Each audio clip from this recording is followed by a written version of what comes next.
Hello everyone, my name is Julia. Today I'm going to be talking about the theories of classical conditioning. First, I just wanted to do a quick little overview of what classical conditioning really is. It's basically a learning process where a neutral stimulus pairs with an unconditioned biological response, leading to a conditioned response. Some words to know are unconditioned stimulus, unconditioned response, neutral stimulus, conditioned response. On this slide, we'll kind of dive deeper into what those actually mean through an example. Let's say that you just learned that you were lactose intolerant within like a month. And every time you eat pizza, your stomach bothers you. And then you kind of feel disgusted. The unconditioned stimulus would be getting a stomach ache after eating pizza.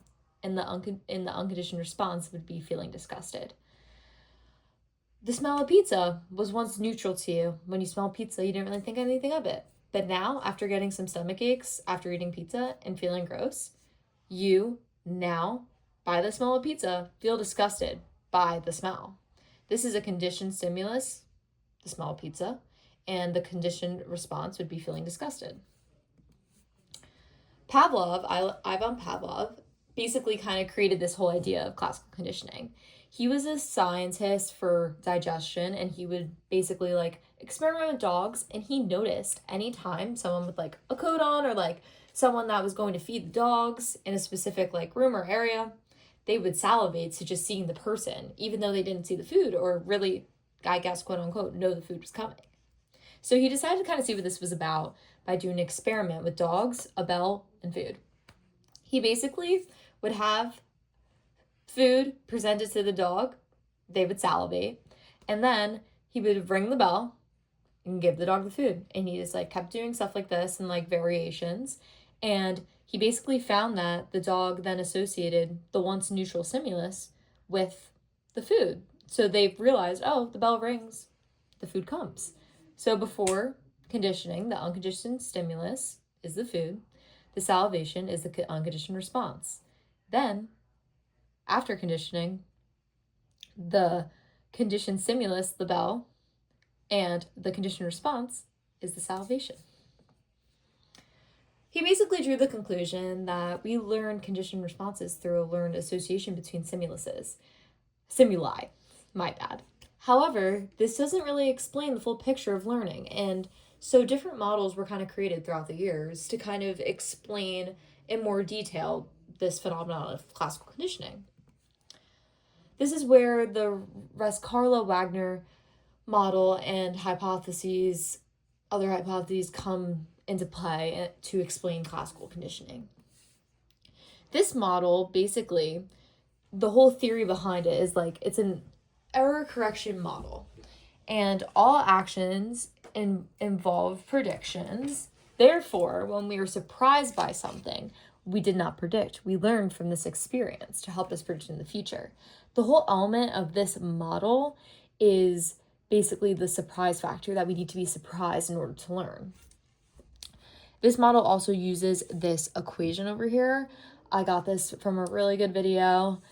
It basically goes through what everything means in the equation. We're not really going to go that much into it, but this equation is just used to see like how effective like certain like experiments are and if they are considered good.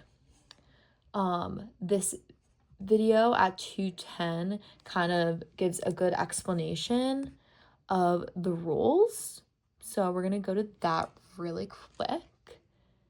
Actually, we might not have time, but you kind of get the idea.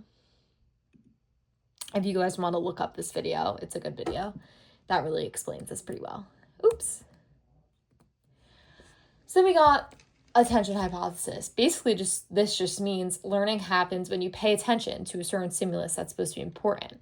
The more attention you put on a stimulus, the stronger the condition will be. For example, with the dogs, the bell. If they're paying attention to the bell, the faster they'll learn, and the stronger the conditioning will be, because that's where the attention is set. Then we have the timing hypothesis. It matters how quickly the conditioned stimulus and unconditioned stimulus are presented like from one another. The less time in between, the stronger and faster learning will be. So for the dogs, the bell 2 seconds after, the food's presented. And then in another case scenario, the bells ring, and then 30 seconds go by, and then the food is presented. In the second scenario, the dog would learn slower because of the longer time period it took from each stimulus. Then we have the I can't really say this that well. My apologies. I don't know if I'm pronouncing it correctly, but the comparator hypothesis. I'm so bad at pronouncing things, even though I watched the videos and heard you say it a million times. When multiple stimuli are presented and they all kind of seem like not important, but all kind of like the same. But over time, it is clear what stimulus means something. So say you're in a classroom and you're young and you hear like a bunch of noises, you hear people laughing, you hear teachers talking, you hear this, you hear that. And then there's a certain clap that your teacher does to get your attention, a certain rhythm. And now you understand that stimulus is important and that you should be paying attention. When before, if you just heard that clap and that rhythm, you wouldn't have noticed that it didn't mean anything to you. So that's all I got for you guys today. I kind of just try to keep this concise and simple, just to give you like a basic rundown of some different theories and models. I just want to know what you guys think best explains classical conditioning and what you personally believe to be the reason that we learn, or if it's I personally think it's a little bit of everything. But yeah, that's all I got for you today. This is my We're Excited page. Thank you so much. Have a good one.